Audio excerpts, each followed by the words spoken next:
Last week, our focus was taking and analyzing a running record to see what sources of information the reader used and neglected. In a balanced literacy classroom, this is done several times each day. So what does the teacher do with this information from the analysis?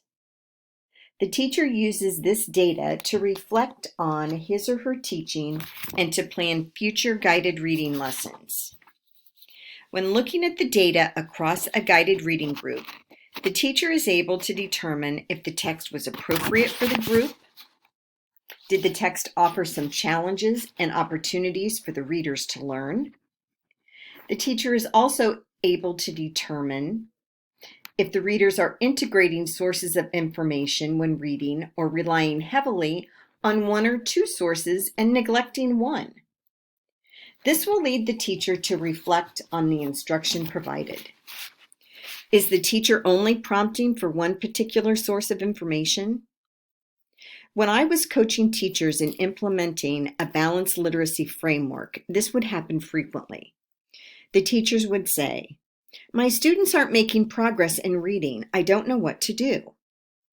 So we would sit down and look at text selected, book introductions, analyzed running records, and anecdotal notes. By doing this, the teacher was able to see that he or she was focusing on the use of visual information and neglecting to mention meaning and structure. Marie Clay states in Literacy Lessons Designed for Individuals that if the child is a struggling reader or writer, the conclusion must be that we have not yet discovered the way to help him learn. Excellent teachers reflect on their practice and continuously learn to improve. One way to do this is to analyze a videoed lesson. This week, you will select one of the videos provided in the presentation for this week on Moodle.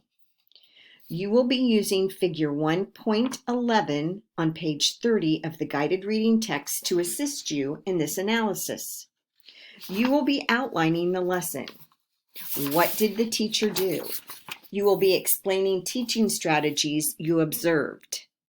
What reading techniques did you see the teacher prompt for? How did the teacher assist the students? And of course, your general reflections. What did you like or not like? What questions do you still have? So if you have any questions for week 5, please don't hesitate to ask. Thank you.